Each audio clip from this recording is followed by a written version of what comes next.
we celebrate the new Tomorrowland at Walt Disney World in Florida with a television special that's out of this world. Hello, I'm Michael Eisner, head of the Walt Disney Company.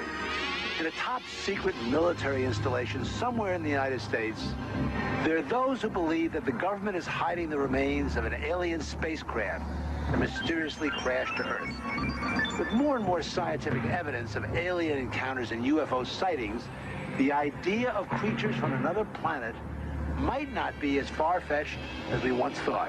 In fact, one of you out there could have the next alien encounter. Enjoy tonight's special. I'm going to walk over and see if I can sneak a peek. Maybe not. Alien Encounters from New Tomorrowland is brought to you by Bounty. Outstanding absorbency and durability make Bounty the quilted quicker picker-upper. Scientific verification of extraterrestrial life forms routinely arriving on Earth. Top secret reports from ongoing military investigations. Compelling home videos of alien craft captured within the last few months. World figures who have gone public with their own extraterrestrial experiences. The shocking history of government misinformation programs designed to prevent widespread panic. And personal accounts of those who have been abducted and studied against their will. It's happened to me, it's happened to my sister, and I believe my mother. My son looks me straight in the eyes, and he says, "They took blood out of you, Mama." They don't ask permission, they take you. But it's such an incredible secret, nobody wants to believe it. There is valuable scientific data that would prove once and for all that planet Earth is being visited by highly evolved intelligence that is not from this world. Wait a minute. I've had enough. Stop it. From beyond the boundaries of our perceptions, intelligent beings are beckoning mankind to join the galactic community. It's an invitation which is both wondrous and terrifying.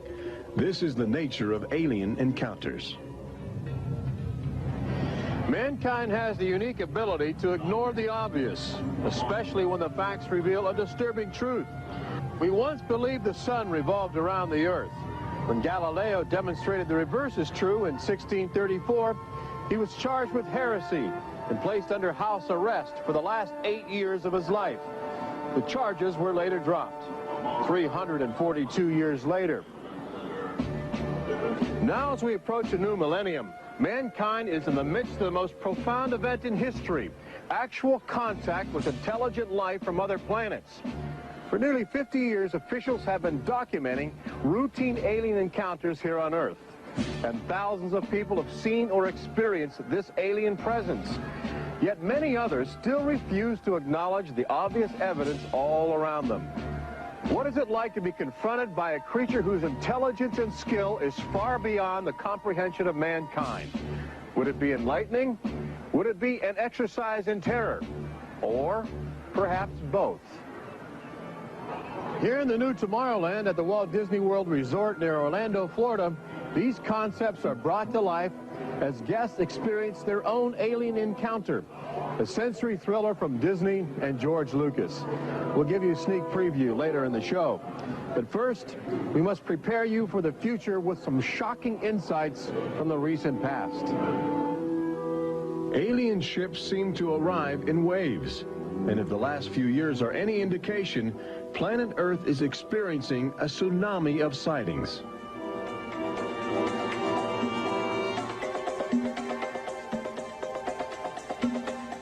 Mexico City, 1992. If you were arriving from outer space, this would be your first stop. It's the world's largest metropolitan area, easy to spot from a distance. Saucers arriving here have an affinity for military helicopters. This one was caught stalking a squadron during a national holiday celebration. Dozens of people videotaped the craft. Millions more just stared in disbelief as it covered 200 square miles of territory in a matter of minutes. Canada, 1991. In a residential area just outside Ottawa, this alien ship was photographed landing in what appears to be a prearranged site. UFO investigators claim the structure of this craft reveals a technology previously undocumented. This sighting is known as the Guardian case, named after the pseudonym of the photographer who wishes to keep his identity secret to avoid harassment from local authorities uncomfortable with the notion of alien intruders. For the last few months of 1994 and lately in 1995, Gulf Breeze, Florida has been ground zero for alien encounters. Especially during the day, extraterrestrial craft have become common ornaments in the uneasy skies. Over those dunes right there. There she is, right there. Oh my God.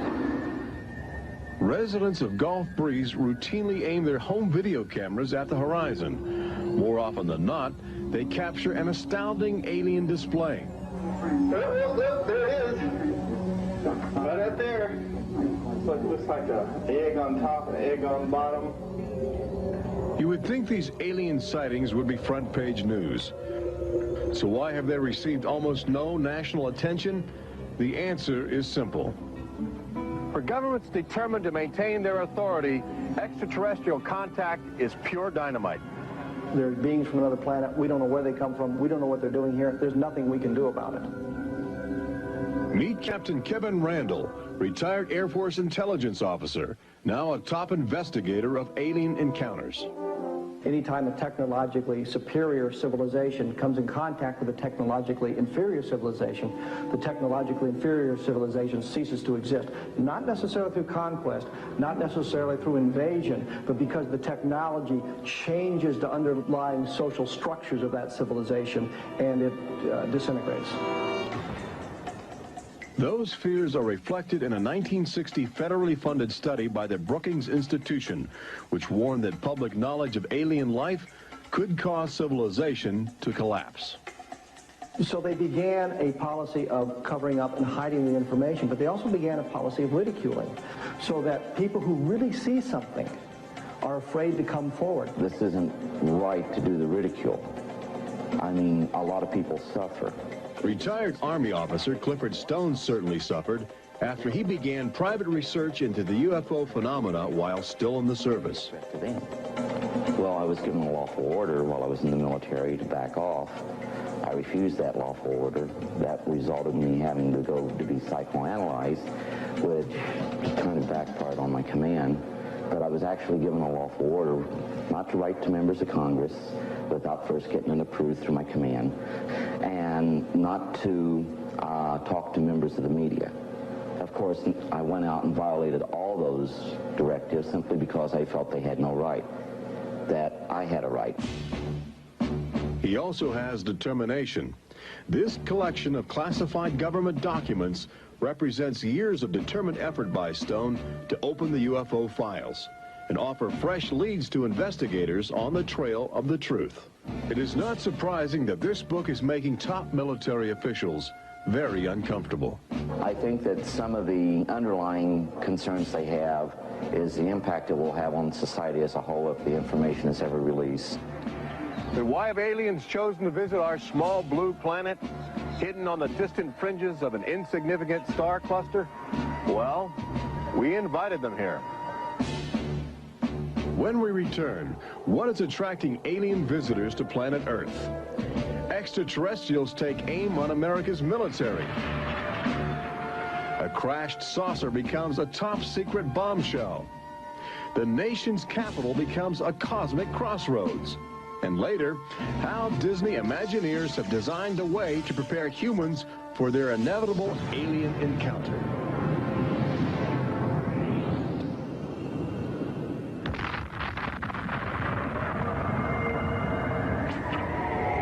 And I looked, and behold, a whirlwind came out of the north, and a fire enfolding itself, and the brightness was about it.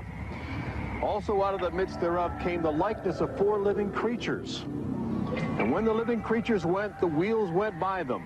And when the living creatures were lifted up from the earth, the wheels were lifted up. For the spirit of the living creature was in the wheels. Ezekiel chapter 1.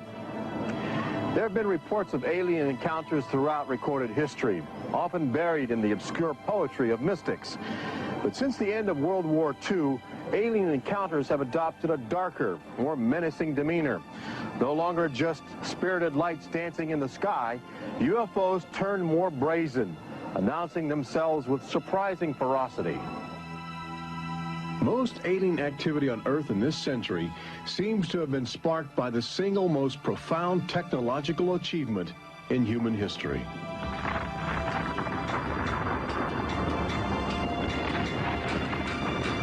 The atomic bomb did more than blow away every conventional notion of combat. It also saddled mankind with the awesome responsibility of life and death for the entire planet. But what the world didn't know in 1945 was that the atomic bomb's brilliant burst of energy would also be mankind's cosmic calling card, announcing to the universe that a technological society had evolved on a small blue planet in the backwaters of the stars. So as the world celebrated the war's end in 1945, aliens who heard man's atomic trumpet were already charting their course towards Earth, responding to our open invitation. As early as 1947, the large alien ships began to arrive, navigated by living creatures. Their advanced physics allowed them to traverse the galaxy and pierce Earth's atmosphere with amazing speed. The U.S. military immediately went on the alert against the unknown menace. Sightings were perceived as threats to the security of an America still reeling from the edgy consciousness of war. And the sightings were taking place all across the country. I glanced up and there were 3 flying saucers in a V with what appeared to be a dome on the top with, I can't be sure, but I believe I saw the sun glinting off of windows or observation portholes of sort. I think it was from outer space, but friendly. Army fighter planes are on patrol for flying saucers. Cameras installed to photograph them. Portland, Oregon, the area from which came the first weird reports. This flying saucer patrol shows how the Air Forces, while not putting too much stock in the mysterious things in the sky, are investigating. The control tower's in touch and on the watch. So are a whole lot of people these days. They're seeing flying saucers everywhere. Flocks of fantastic discs flying through the air. But the military finally had to admit that something was happening that they didn't understand, offering their first and only public statement on the UFO phenomenon. The recent sightings are in no way connected with any secret development by any agency of the United States. They weren't always called flying saucers. Some reports claim they resembled other household objects. The public was fascinated and anxious to make contact. But our official response remained aggressive, sometimes sparking deadly games of high-speed, high-altitude cat and mouse. National Guard Captain Thomas Mantell played that game and quickly became a grisly statistic. His last words, as Mantell soared at an altitude of 20,000 feet, are a chilling commentary on the power of the alien ships. I'm closing in to take a look. It looks metallic and of tremendous size. It's going up now as fast as I am. That's 360 miles per hour. I'm going after it. Moments later, Captain Mantell's mission had ended. Occasionally, the tables were turned. More than one alien craft crashed and was recovered for secret U.S. military research. The most famous case took place in July of 1947, just outside the community of Roswell, New Mexico. Famous because local officials openly admitted they had retrieved an alien ship before their commanders instructed them to keep the story confidential. What you can't explain, they reasoned, you must deny. July of 1947, the Army Air Forces at Roswell announced we had captured a flying saucer. You can say our government announced in July of 1947 they had a flying saucer. 3 hours later, They announced, no, it's merely a weather balloon. The officers at Roswell made a mistake. But our government has come forward and said, yes, we had a flying saucer. Then they took it back. Any one of your viewers can go back to the newspapers on July 8th, July 9th of 1947, and just front page headline after headline that the government had captured a flying saucer. Don Schmidt from the Center for UFO Studies in Chicago is convinced that the Roswell case is the linchpin in America's ongoing alien cover-up. We have over 550 witnesses. They were there. They handled the debris. They saw the craft. They saw the bodies. They handled the crew members of that craft. And invariably, they all say, this was not from this earth. This is the actual site where the Roswell saucer was discovered, along with the bodies of 3 extraterrestrial missionaries who didn't survive the collision. The debris and the dead were impounded and taken away for top-secret study, while a classified investigative committee called the Majestic 12 was organized by President Truman. And a government cover-up was initiated with a calculated disinformation campaign. The military, I know for a fact, has established what's called disinformation programs, officially sanctioned deception programs. This is covered by a regulation at Department of Defense level that's secret. This is the case with the unidentified flying objects. I cannot say that the Roswell incident was a cover-up, but I can certainly say that the government back then and today acted like it was a cover-up and has been subject to being accused of a cover-up.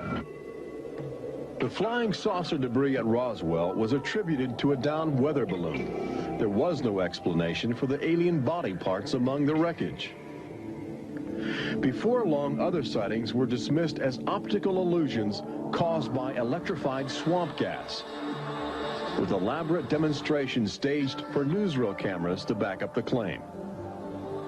But while the Pentagon refused to publicly admit aliens had arrived on Earth, their top-secret internal memos told a different story, even detailing the various ships and the creatures they had autopsied. Meanwhile, the American people fell in love with flying saucers, sensing something playful in their alien design. Before long, even the military seemed to fall under the trance of the UFOs. Government inventors began to mimic what they were seeing in the sky, in a strategy to stumble upon the secrets of advanced alien technology. These rare films chronicle those primitive efforts. At a symposium conducted by Princeton University, weird and wonderful flying machines developed for the Army go through their paces. The flying scooter, for instance, with only a 7-horsepower motor. Or this flying what have you.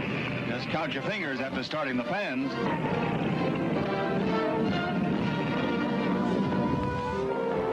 The naive attempts to copy the saucers began to look foolish, especially in July of 1952, when real alien ships were routinely buzzing over Washington, D.C., leading fighter pilots on frustrated chases lasting as long as 6 hours. It was the first time since the War of 1812 that our nation's capital had been successfully invaded by a foreign power. By the early 1960s, UFOs were having a chilling effect on our defense operations. Their tremendous speed often caused them to be misidentified as incoming intercontinental ballistic missiles, putting American air bases on red alert. There needed to be some way for the U.S. and the Soviets to distinguish between nuclear attack and alien visitors. The weapon is installed in the Pentagon, but it's a weapon of peace. This is the teletype that will operate at the U.S. end of an open line to Moscow. This link, it is hoped, will help avoid misunderstandings that could possibly trigger a catastrophe. Now, a president could be in touch with the Russian premier in a matter of seconds. The hotline between Moscow and Washington was set up so they could go ahead and make last-minute pleas that we're not attacking you and you're not attacking us. The purpose for this was to ensure that a nuclear war would not be touched off by a UFO appearing on the scopes and being mistaken for enemy aircraft. The hotline eased some international tensions, but it didn't halt the interaction between the military and aliens, which continues to this day. November of 1975, essentially every SAC base in the United States was visited by UFOs. we have reason to believe that the UFOs went ahead and had some effect on changing the codes within the missiles, within the launch control facility, to change where the missiles would hit. 1976, September, Iran, 2 F-4s tried to intercept a UFO and shoot upon the UFO. The weapon systems of the planes go dead.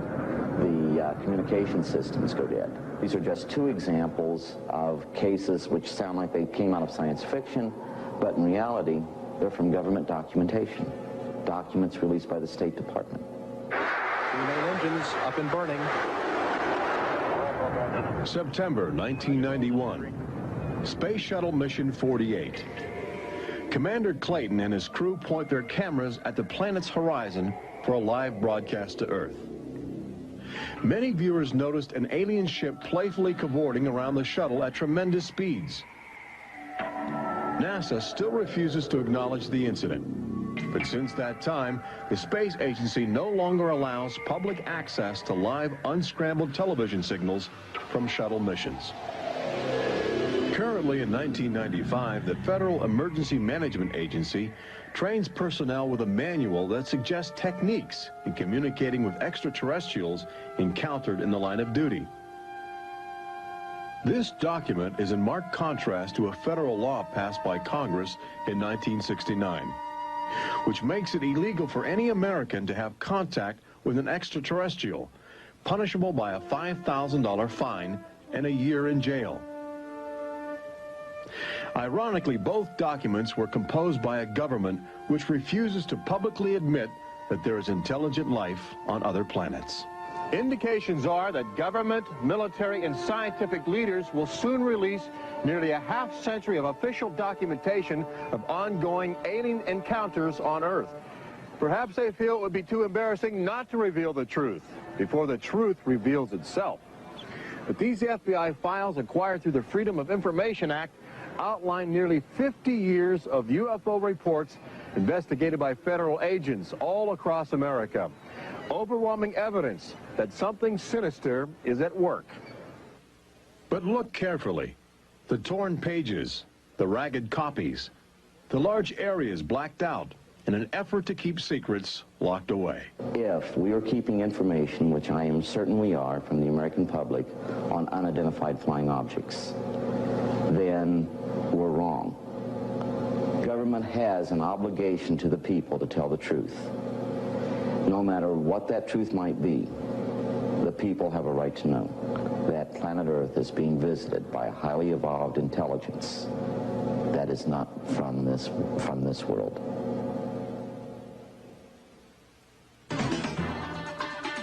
When we return, meet the people who have already experienced disturbing contact with creatures from another world. They don't ask permission, they take you. See how government is monitoring mutant life forms which have already staked their claim on planet Earth. And join Robert Urich on the fringes of the future in Walt Disney World's Magic Kingdom as Disney Imagineers prepare the public for their inevitable alien encounter. Encounters from New Tomorrowland.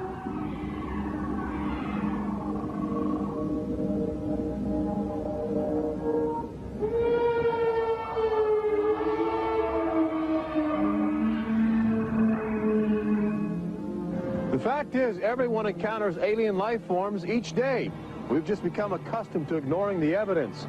We expect the first visitors from outer space to arrive in flying saucers. But there are new scientific suggestions that the microbiotic organisms, which routinely invade human bodies in the form of viral disease, may have extraterrestrial connections. These minute alien life forms may very well be the advanced invasion force, leading the way to test Earth's environment for more complex and determined creatures.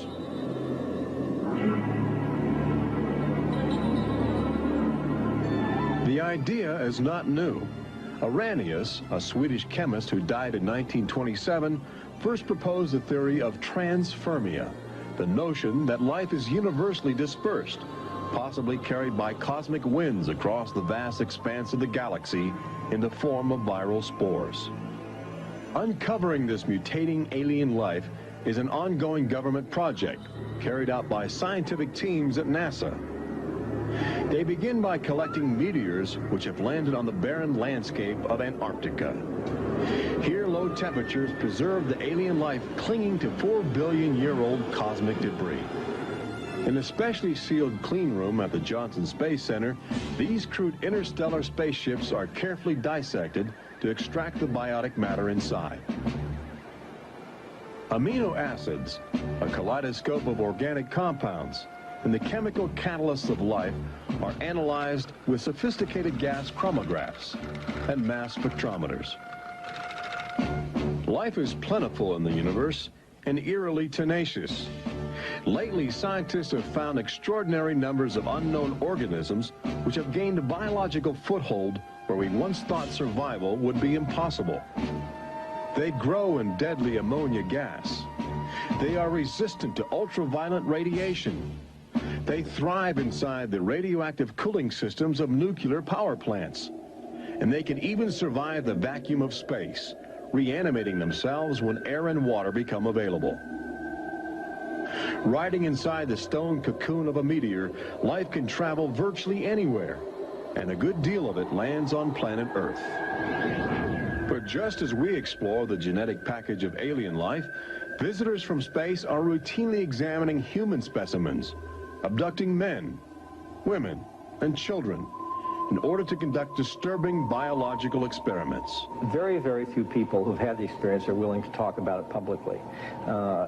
There is such a kind of ridicule factor. Bud Hopkins, researcher and author of the best-selling book Intruders, is America's leading investigator into the alien abduction phenomenon, and largely responsible for bringing the astonishing situation to the nation's attention. The most important thing about this, I think, in studying it, is to realize that there are very distinct patterns. This is not just a box full of crazy experiences which are mutually contradictory. The patterns start this way. People are abducted first in childhood. When I go back into my memory, I don't know a day without them. And they are then re-abducted over many, many, many years. When I saw this light on the freeway, my first reaction was, oh my God, not again. I grabbed the side of my bed like, no, you're not gonna get away with this. You're not gonna get away with it this time. Then I feel lifted off of the bed, and the next thing that I remember is being on a table or a bench and these beings surrounding me. Samples are taken from the skin, and there are very distinct scars that result from these biopsies, whatever we want to call them. I have a scar on my hand. It seems to be a triangle shape that's a half an inch by half an inch if you were to measure it. They were just red and blistery and kind of in a large equilateral triangle on each foot. The basic, most common mark is what we call a scoop mark. It's a circular depression, as if the aliens have used a little tool and removed a layer of cells. On my upper left inner thigh, I have two marks. There's a series of two. They're about 1/8 of an inch deep and about 1/4 inch in diameter that people call scoop marks, for lack of a better term. Often an object is inserted in the nostril or behind the eyeball or in the ear, which we believe to be implants. On my shin, between my ankle and my knee, were two puncture marks. In fact, I hesitate to call them that because they were larger and deeper. They were like two holes drilled vertically along my shin into my leg. And that frightened me deeply because I have no idea how those got there. I could only speculate as to why they were doing that, although I do know that, bone marrow contains genetic material, blood. They're interested in who you are genetically. They seem to be desperate for our genetic material, our DNA, our particular genetic makeup, as if they have reached some point of, let's say, some point of no return in their evolutionary development, and they need to revivify themselves through something they can get from us, a more primitive and perhaps more robust species. People generally describe one particular type of figure as the basic alien type, which is a small figure, 3.5 to 4.5 feet tall, huge head.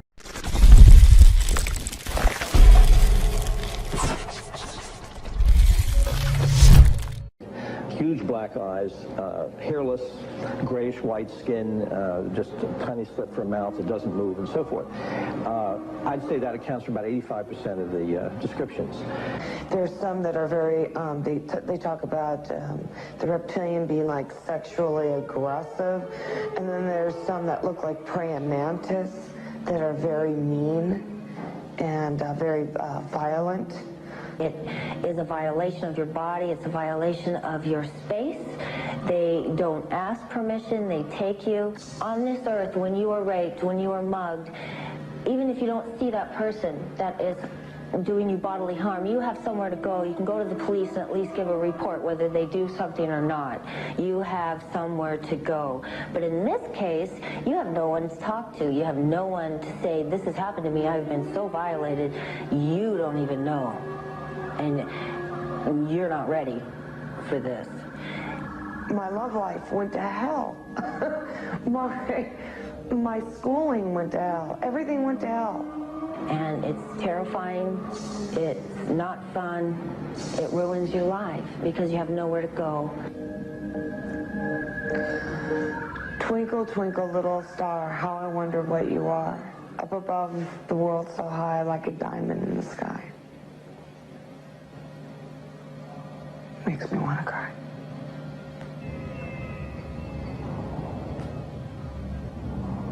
Part of the trauma involved in this is our government telling us that these objects don't exist. And I seem, and other members of my family, and other people seem to have these experiences.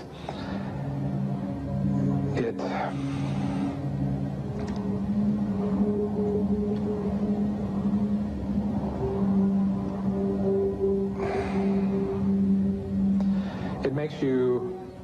makes you doubt your sanity.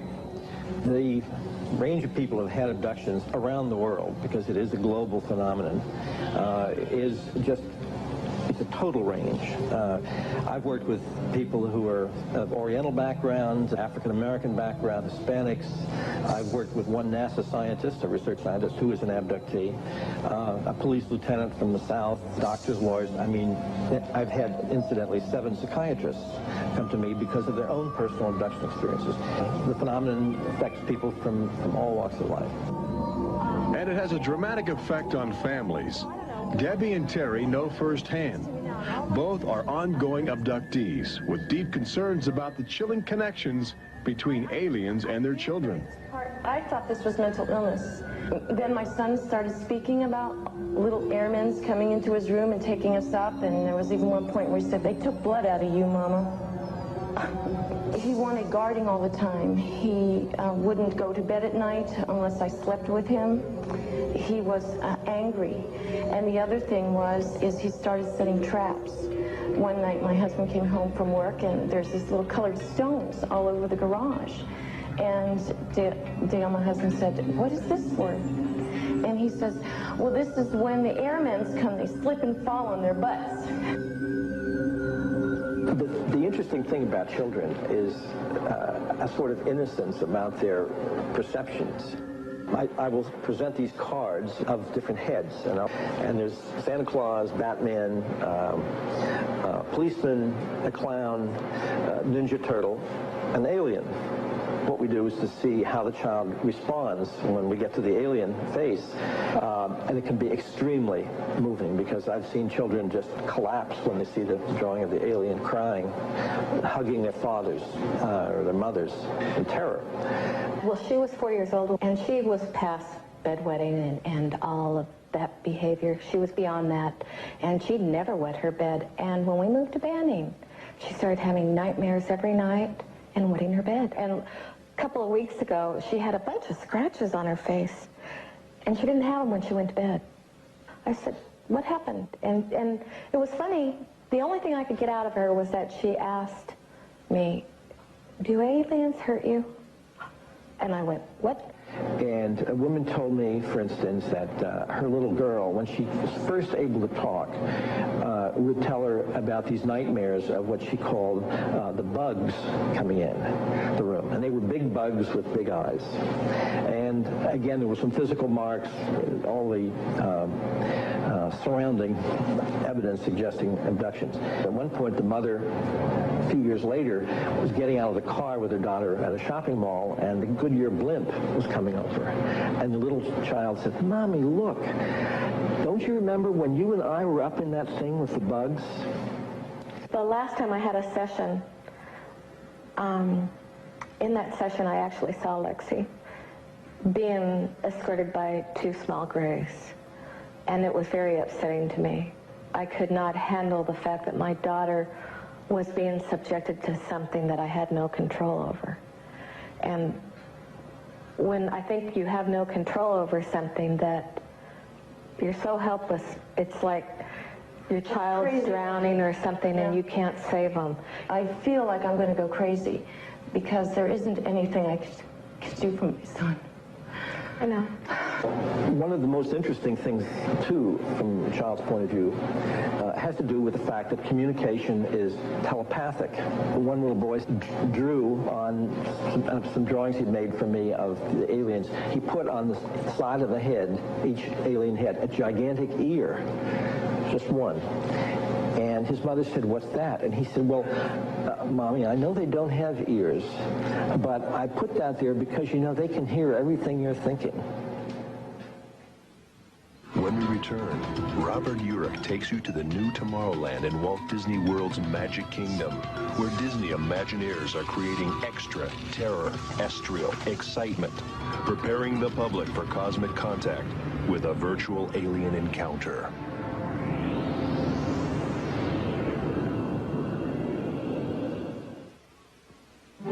An official UFO sighting report, one of thousands compiled over the last few decades. This particular report from October 1969 was filled out by Jimmy Carter. He was still governor of Georgia at the time. He witnessed a luminant object suspended in a twilight sky. Later, when he assumed the office of President of the United States, his staff attempted to explore the availability of official investigations into alien contact.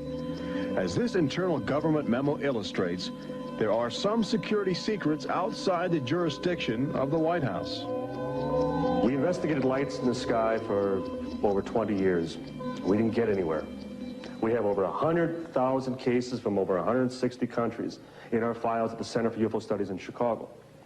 When you actually take the time to look at the official record, look at the actual declassified, disclosed documents on the phenomena, and I'll guarantee you'll walk away saying, why weren't we told about this? And why were we told something else altogether? We've all been indoctrinated to have this knee-jerk response just to that term, UFO. We have to ask ourselves, who started it? And isn't it about time we go out and find out for ourselves? Every year, NASA routinely propels about 24 astronauts into a low Earth orbit aboard the space shuttle, a loud, lumbering, somewhat primitive rocket ship.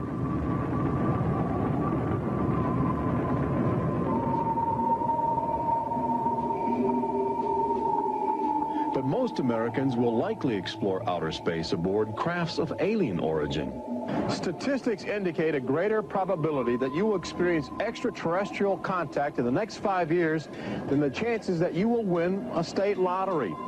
But how do you prepare for such an extraordinary event? Here in the new Tomorrowland at Disney World, scientists and Disney engineers have brought to life a possible scenario that helps acclimate the public to their inevitable alien encounter. Welcome to the new Tomorrowland Convention Center in the Magic Kingdom, where humans can enjoy their first taste of the future, as well as advanced extraterrestrial technology, and begin to understand the disturbing facets of alien intelligence.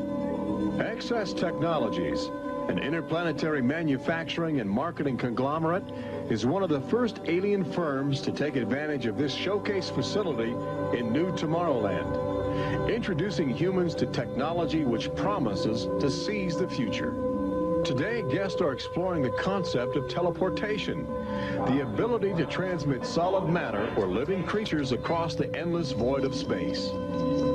Inside this chamber, at the extraterrestrial alien encounter attraction, cosmic representatives will demonstrate the secrets of a brave new world. Utilizing the ominous device, two very different life forms will make contact via the teleportation process. Unfortunately, high technology can backfire if operated by careless hands. As the seat restraints lock into place and the power generators are activated by anxious extraterrestrials, these happy humans are about to discover a disturbing truth. When science fiction becomes science fact, the results could be terrifying.